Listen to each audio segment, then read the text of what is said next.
সকল জেলা কেন্দ্র বিভিন্ন ইউনিয়ন থেকে আগত আমার প্রিয় তৃণমূল নেতাকর্মীবৃন্দ, সকল অঙ্গ সংগঠন, ছাত্রদল, যুবদল, স্বেচ্ছাসেবক দল, কৃষক দল, তাঁতি দল, শ্রমিক দল,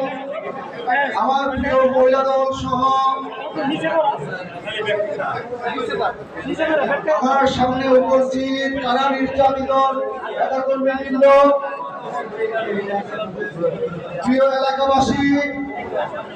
এবং প্রিয় সাংবাদিক ভাইয়েরা বোনেরা, আজকে যারা এই আসরে উপস্থিত আছেন এবং যারা ডিজিটাল মিডিয়ার মাধ্যমে